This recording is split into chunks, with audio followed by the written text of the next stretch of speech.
Ravi de vous retrouver pour cette nouvelle session d'information. Madame, Messieurs, bienvenue dans le journal. Un seul titre, clôture des assises de la 24e session du Conseil national de l'enseignement primaire et secondaire le 17 septembre dernier à Brazzaville. Les détails à suivre dans ce journal.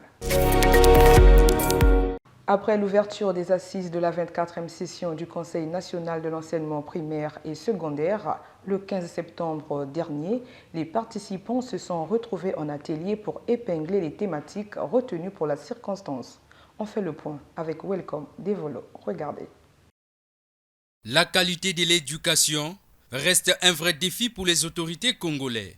Avec ces différents ateliers, le Conseil est présenté comme un lieu de la réflexion sur le profit de l'enseignement. Juste après son ouverture, les groupes de travail ont pris le relais. Et parmi les termes abordés figurent l'utilisation de l'outil informatique, le rôle de l'inspecteur, la formation initiale et continue, le recrutement du personnel enseignant. Et dans les ateliers comme celui-ci, les exposés et les débats animent les journées d'analyse. Les questions qui entravent l'épanouissement du système éducatif congolais. Au terme des différents débats, les participants se focaliseront sur les recommandations. Les participants de la 24e session s'accordent à reconnaître le rôle combien important de l'enseignant dans l'amélioration du système éducatif congolais. Je l'ai annoncé en titre, clôture des assises de la 24e session du Conseil national de l'enseignement primaire et secondaire le 17 septembre dernier. 11 recommandations ont été émises à l'issue de cette session, parmi lesquelles l'allocation des moyens financiers nécessaires à la formation continue des enseignants actifs pour l'instauration de la qualité tant recherchée. Les explications avec Magali Nanga. Regardez. À l'issue de 3 jours de travaux, les participants à ce conseil ont débattu sur les questions qui minent l'école congolaise. Et la formation des enseignants a été placée au cœur des préoccupations pour améliorer la qualité de l'éducation. Organiser une formation continue des enseignants, surtout communautaires. Élaborer un référentiel déclinant les compétences relatives au métier d'enseignant. Résorber progressivement l'emploi des bénévoles au profil requis en prévoyant leur plan d'intégration dans la fonction publique territoriale ou de l'État. Vulgariser les textes fixant les règles éthiques et déontologiques, code de l'encadrement, règlement intérieur, code de conduite et appliquer l'échelle des sanctions face aux comportements déviants. Réaliser l'étude relative à l'organisation et l'enseignement des contenus numériques. Former les enseignants sur la prise en charge des enfants handicapés. La directrice du cabinet du ministre de l'enseignement préscolaire, primaire, secondaire et de l'alphabétisation a affiché son optimisme quant à la prise en compte des recommandations. Le département de l'enseignement préscolaire, primaire, secondaire et de l'alphabétisation ne cessera de multiplier des initiatives dans le cadre du renforcement des capacités des enseignants en s'appuyant sur la mise en œuvre de la stratégie sectorielle de l'éducation 2021-2030 et bien plus encore la nouvelle vision de l'éducation traduite dans l'agenda 2030 par les objectifs du développement durable et principalement l'ODD 4, assurer l'accès à une éducation de qualité sur un pied d'égalité et promouvoir les possibilités d'apprentissage tout au long de la vie. Un enseignant de type nouveau, la préoccupation est revenue dans presque tous les discours de la session du Conseil. Changeons de chapitre pour parler formation au CAMI. Le Centre d'application au métier de l'informatique, spécialisé entre autres dans la formation de la langue anglaise de l'élève, a bouclé ses apprentissages le 17 septembre dernier par la remise de diplôme de fin de formation. Ce, pour congratuler ces enfants qui, nonobstant les vacances, se sont donnés à fond pour apprendre. C'est un reportage de Love Pana. Regardez. Ils ont entre 8 et 17 ans à avoir reçu la formation en informatique.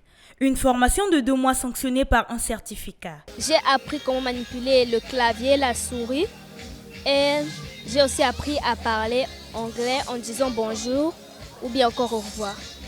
Oui, je pense que désormais, je pourrais bien mettre en pratique les connaissances. La formation s'est bien passée, ce sont des bons encadreurs, ils nous ont bien enseigné. Pour le coordonnateur, il faut capitaliser les acquis de l'apprentissage. Pendant la période des vacances scolaires, nous organisons un programme que nous appelons le BE2I, le brevet informatique et Internet. Mais cette année, ça a été vraiment une particularité parce que nous avons intéressé les écoles primaires des arrondissements Makelekele et Bakongo, donc les premiers du CEP blanc départemental. Mais à notre désarroi, nous n'avons reçu que 10 écoles qui ont envoyé des enfants. Étant donné qu'on avait écrit sur 40 écoles, privées et publiques, nous n'avons reçu que 10. Et aussi sur les 10, ils n'ont pas payé la formation car elle était gratuite. Pourquoi? Parce que nous sommes en partenariat avec Elite Afrique France et ce programme nous demande de promouvoir et vulgariser l'informatique en milieu scolaire. Nous voulons qu'au niveau du ministère de l'enseignement primaire et secondaire, qu'on puisse mettre au point le brevet informatique et Internet qui sont déjà dans d'autres cieux. Et je pense que ça va aider notre pays à aller en avant dans le domaine du numérique. Dans un monde de plus en plus digitalisé, le centre fait l'apprentissage du numérique son cheval de bataille. À présent, les préparatifs de la rentrée scolaire. L'année scolaire 2022-2023 arrive à grands pas, vous le savez. Et les élèves du secondaire deuxième degré qui ont choisi le lycée Chaminade s'activent déjà à se faire inscrire. Le constat est signé Loïc Kwamba. Suivez. À quelques jours de la rentrée scolaire 2022-2023, ses parents et élèves sollicitent à la direction des œuvres et de l'orientation scolaire le transfert pour s'inscrire sur les listes du lycée Chaminade. Il y a 2 structures qui organisent les transferts. Il y a la DOS. Ça fait près de 2 semaines qu'ils ont lancé les transferts des candidats d'un établissement à un autre.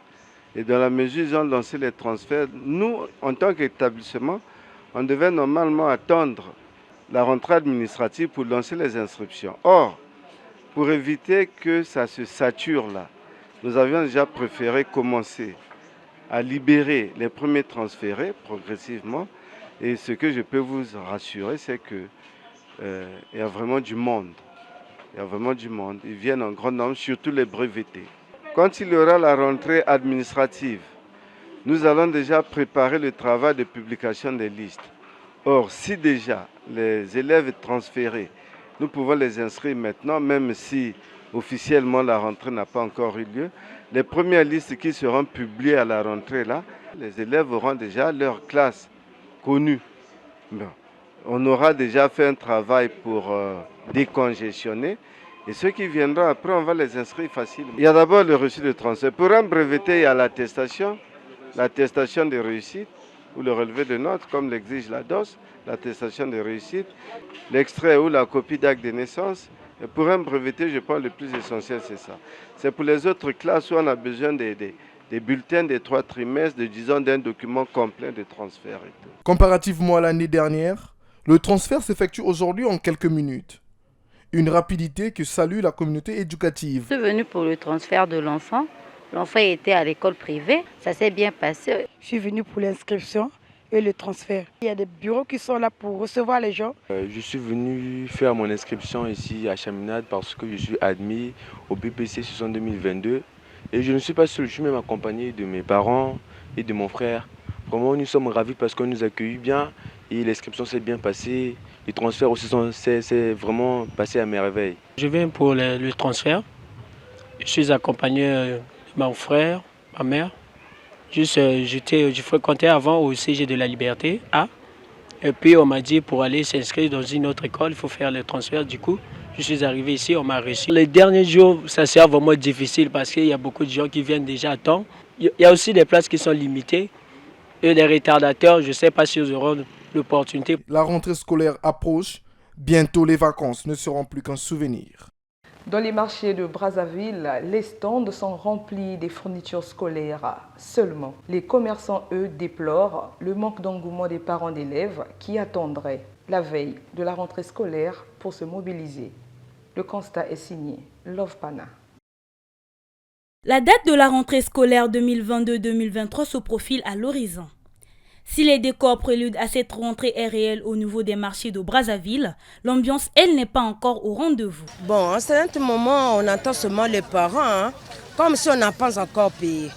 il n'y a pas tellement assez d'acheteurs. Pour beaucoup des parents d'élèves, les prix des fournitures scolaires sont élevés comparativement à l'année dernière. Mais actuellement, quand on voit au niveau des sacs, les sacs sont vraiment coûteux.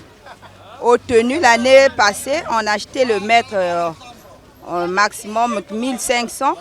Mais là, je vois, il y a d'autres qui font à 2000, il y a d'autres qui font à 1800. Les prix sont vraiment élevés. Ce n'est plus pareil. Les prix des fournitures scolaires tendront-ils vers la baisse? Pour les parents, préparer la rentrée scolaire est un devoir. Merci de nous avoir suivis et bonne suite de programme sur la première chaîne éducative EAD Télévision. Surtout, bon début de semaine. Au revoir.